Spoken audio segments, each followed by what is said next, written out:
Halo semuanya, selamat datang di Sabta Kasa Insight, tempatnya ngobrol santai tapi berbobot kayak tahu isi. Aku Siva sebagai host kalian pada episode kali ini.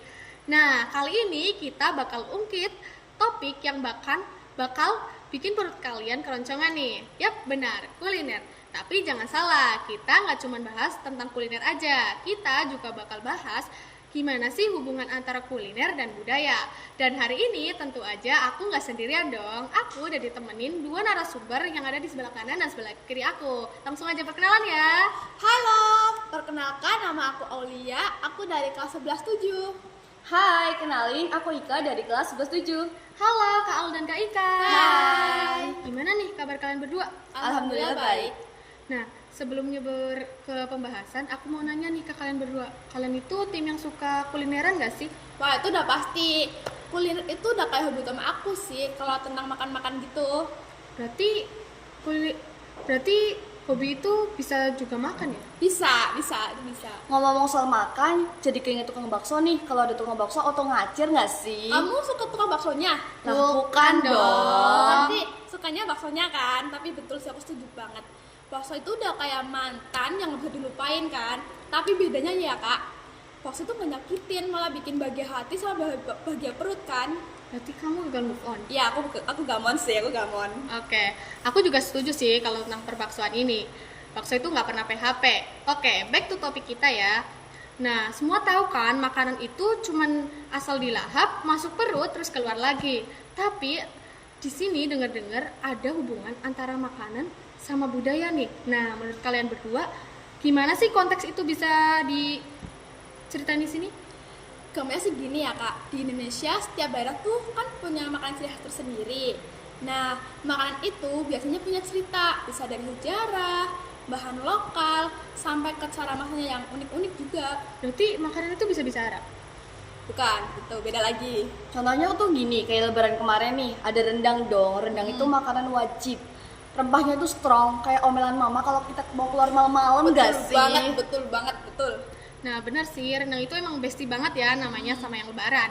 Nah dari jawaban kalian berdua, kita bisa simpulin kalau makanan itu bisa nyeritain tentang sejarah, nilai lokal, bahkan kebiasaan masyarakat maupun individu sendiri. Nah ngomong-ngomong soal kebiasaan sama adat, di daerah kalian ada nggak sih adat atau mungkin tradisi yang bisa dilakuin masyarakat atau bahkan mungkin kalian sendiri yang ikut ke tradisi itu yang berhubungan antara budaya dan kuliner? Di desa tuh sih ada, itu namanya tradisi sedekah laut. Nah, itu kayak bentuk rasa syukur kita atas hasil panen gitu. Nah, di setiap tradisi itu pasti ada namanya tumpeng. Tumpeng itu untuk makanan bareng-bareng gitu. Ya semacam syukuran warga gitulah. Berarti bumi juga bisa disedekahin ya? Ya betul, kan untuk rasa syukur kita gitu.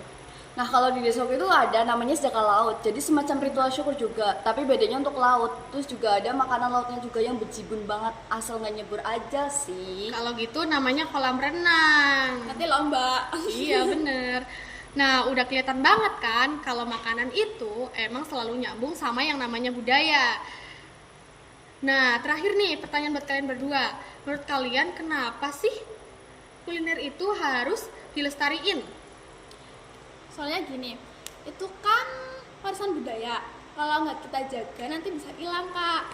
Nah nanti ini ya generasi Gen Z itu taunya cuma ayam geprek doang. Wah kalau kayak gitu emas semua Iya tuh. itu. Nah terus juga di balik makanan tradisional itu pasti ada nilai dan ceritanya kan. Iya benar banget.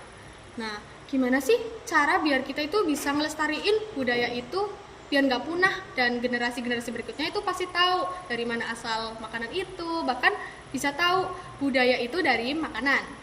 Ya, biar nggak punah, kita harus kenalin ke generasi sekarang dengan cara yang relate. Misalnya kita kayak bikin konten TikTok gitu, challenge masak makanan nenek. Gitu ya. Nah, bener banget. Atau minimal jangan cuma makan doang ya. Bisa jadi. Bisa juga ikut masak juga sih, latihan masaknya. Nah, iya, intinya sih makanan tradisional itu bukan cuma soal rasa, tapi juga soal identitas dan kita bisa kenal siapa diri kita melalui kuliner tersebut. Nah, jadi penting banget buat kita untuk melestarikan budaya dan kuliner yang ada di daerah tersebut. Nah, itu dia obrolan kita berdua hari ini tentang kuliner dan budaya. Seru banget kan? Dari bakso sampai ke rendang, Ya, betul. dari sedekah bumi sampai ke sedekah laut. Oke, sekian dari kita. Jangan lupa subscribe dan like Sabta Kasa Insight biar nggak ketinggalan episode berikutnya. Say bye.